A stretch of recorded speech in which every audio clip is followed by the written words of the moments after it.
Hello guys, welcome to another video of stock market friends. Admax Systems Limited कैजिस IPO का आज day 3 का subscription अपन होना जानेंगे। लाइव सब्सक्रिप्शन जीएमपी कितना चल रहा है, लिस्टिंग कितना मिलेगा, परफॉर्मेंस कैसा रहा, अप्लाई करें या फिर लास्ट डे है तो फाइनल डिसीजन क्या लेना चाहिए, इन सभी पॉइंट्स को डिस्कस करेंगे। चलिए फ्रेंड्स, वीडियो को स्टार्ट करते हैं। और ये कोई रिकमेंडेशन वीडियो नहीं है, इसलिए जो भी फाइनल डिसीजन होगा अपने रिस्क पर लीजिएगा। आईपीओ 23 ओपन हुआ था 26 दिसंबर, आज के दिन क्लोज किया जा रहा है। 10 रुपीज का फीस वैल्यू, 227 टू 239 रुपीज पर शेयर की प्राइस बैंड, 600 शेयर्स के lot size, fresh capital IPO, book build IPO, BSE SME platform पर लिस्टिंग हो रहा है। 43 करोड़ का इशू साइज, 17.8 करोड़ शेयर्स का इशू किया गया, 17.8 लाख शेयर्स का इशू किया गया। आफ्टर ट्रेड ब्रोकिंग और एनएनएम सिक्योरिटीज मार्केट मेकर है। अलॉटमेंट डेट है 29 दिसंबर का, 30 दिसंबर रिफंड्स रिलीज किया जाएगा, शेयर्स डिमैट अकाउंट में क्रेडिट होगा। 31 दिसंबर का लिस्टिंग डेट रखा गया है। ऑफर जो दिया गया है क्यूआईबी एंकर इंक्लूड नहीं करेंगे, 21.4, बिग एचएनआई 14.2, स्मॉल एचएनआई 7 और रिटेल में 40.4% ऑफर दी गई है।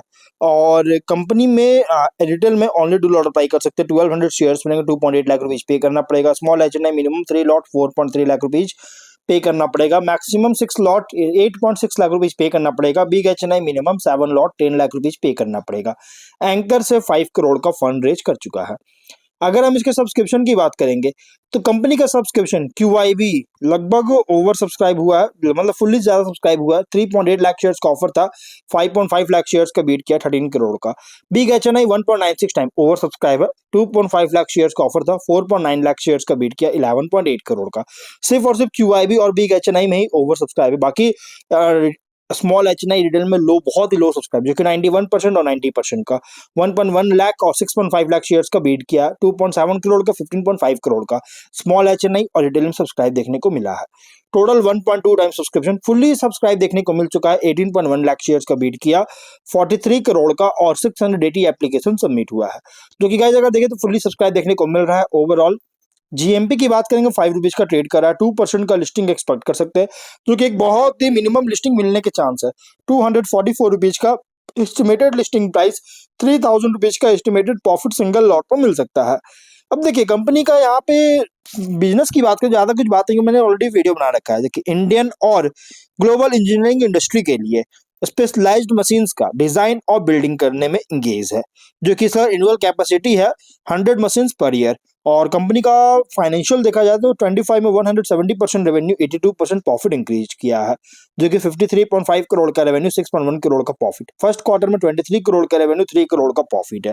25 तक अगर देखिए, 25 से कंपनी का यहाँ पे अगर बात करें तो 23-24 में स्टैटिक परफॉर्मेंस था, लेकिन 25 से बहुत ही स्ट्रॉन्ग बूस्ट करता हुआ देखने को मिल रहा है। और ये सिर्फ डाउटिंग क्रिएट नहीं कर रहा है, बल्कि सस्टेनेबिलिटी का कंसर्न रेज कर रही है गाइस, अगर हम बात करें तो। और रेशियोज में ROE ROCE 44%, RONW 27.7, PAT margin, EBITDA margin 11.4, 19.3% का, डेट टू इक्विटी 0.5 टाइम का, PB और PE रेशियो 5.4, 19.5 टाइम का। प्रोमोटर होल्डिंग के प्ले रेशियो 72%, पोस्ट 53% का होल्डिंग देखने को मिल जाएगा। ऑब्जेक्टिव क्या है, तो कंपनी जो है कैपेक्स रिक्वायरमेंट है उसमें फंडिंग करेगा नए मशीनरी और इंस्टॉलेशन कॉस्ट को परचेज करने के लिए, और working capital requirement general corporate purpose के लिए फंडिंग चार्ज के लिए आईपीओ लेकर आया। देखिए कंपनी का फाइनेंशियल डेटा के अकॉर्डिंग अगर बात करें प्राइस बैंड का, तो फुल्ली प्राइस रखा गया आईपीओ का, लेकिन ये जो है ना टाइनी पेड अप कैपिटल, जो कि पोस्ट आईपीओ इंडिकेट कर रहा है मेन बोर्ड में माइग्रेशन के लिए लंबा टाइम ले सकता है। कॉम्पिटिटर है अफोर्डेबल रोबोटिक ऑटोमेशन, बेंको हाइड्रोलिक्स, ये 2 कंपनीज के कॉम्पिटिटर है, सेम बिजनेस करता है। तो फाइनल डिसीजन गया स्वॉट पे मालूम चलेगा आपको क्या करना चाहिए। देखिए स्ट्रेंथ अगर हम बात करें तो अलग अलग प्रोडक्ट्स का कंपनी जो है ऑफर करता है, सर्विसेज को ऑफर करता है, जिससे मैन्युफैक्चरिंग इंफ्रास्ट्रक्चर प्रोसेस इंडस्ट्रीज को कैटर कर सके। टेक्नोलॉजी इनेबल्ड इंजीनियरिंग सर्विसेज है, जो कि स्केलेबिलिटी, जो कि रिलेटिवली लोअर कैपिटल इन्वेस्टमेंट के साथ अलाउ करता है। इंटीग्रेटेड सर्विस पोर्टफोलियो है, जो कि डिजाइन से लेकर कमीशनिंग तक, जो कि प्योर कंपोनेंट सप्लायर्स पर एक एज दे रही है। और कंपनी जो कस्टमाइज ऑटोमेशन सॉल्यूशंस को एबिलिटी है, मतलब कि ऑटोमेशन सॉल्यूशंस को डाइवर्स इंडस्ट्रीज के लिए कस्टमाइज करने में एबिलिटी है, जिससे क्लाइंट रिटेंशन और वैल्यू एडेड बिलिंग को हेल्प करने में हेल्प कर सके। और कंपनी का वीकनेस अगर बात करें तो इसका जो स्केल है बहुत ही स्मॉल है, मेजर बड़े कंपनीज के कंपैरिजन में, जिससे इसका जो एबिलिटी है लार्ज कॉन्ट्रैक्ट्स को के लिए बीट करना उसको लिमिट कर सकता है। रेवेन्यू विजिबिलिटी डिपेंड करता है प्रोजेक्ट एग्जीक्यूशन साइकिल्स और इंडस्ट्रियल कैपेक्स ट्रेंड्स पर। हाई डिपेंडेंस है स्किल्ड इंजीनियर्स और टेक्नीशियंस पर, जो कि एट्रिशन या टैलेंट शॉर्टेज के कारण डिलीवरी टाइमलाइंस और मार्जिन को इम्पैक्ट कर सकता है। ब्रांड रिकॉग्निशन जो है लिमिटेड है एस्टैब्लिश्ड ऑटोमेशन ब्रांड से रिलेट में। जो रिलेटिव अगर देखें तो इसका ब्रांड रिकॉग्निशन बहुत ही लिमिटेड है। अपॉर्चुनिटी की बात करेंगे तो जो अडॉप्शन है इंडस्ट्री 4.0 ऑटोमेशन डिजिटाइजेशन का इंक्रीज हो रहा है इंडिया की मैन्युफैक्चरिंग सेक्टर में, जो कि एक long term growth runway provide करता है।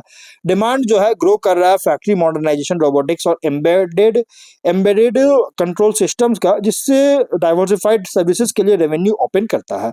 पोटेंशियल है company high margin software internet of things enable predictive maintenance solutions में एक्सपैंड करने के लिए पोटेंशियल है। क्रॉस इंडस्ट्री आउटरीच जो कि सेक्टर्स में अगर होता है तो जैसे फूड प्रोसेसिंग, फार्मास्यूटिकल, ऑटोमेशन में, तो ऑटोमोटिव में, तो गाइस ग्रोथ को ड्राइव कर सकता है। थ्रेट अगर देखिएगा तो इंटेंस कंपटीशन है लार्ज कंपनी से, ग्लोबल इंजीनियर फर्म से, और रैपिड टेक्नोलॉजी इवोल्यूशन है। रिक्वायरमेंट होगा कंटिन्यूअस इन्वेस्टमेंट का स्किल और टूल्स पर, और इकोनॉमिक स्लो डाउन या फिर इंडस्ट्रियल कैपेक्स में रिड्यूस होता है। तो गाइस डिले और प्रोजेक्ट बजट को मतलब कि डिले कर सकता है, प्रोजेक्ट बजट को कट कर सकता है। Pricing pressure low cost suppliers integrators अगर बहुत ज्यादा है, जिससे कम मार्जिन कॉम्प्रेस कर सकता है। पीयर कॉन्टेक्स्ट में अगर देखिए लार्ज कंपनी से कंपेयर करेंगे तो जो एडमैक है ये बहुत छोटा है, लेकिन स्पेशलाइज ज्यादा है।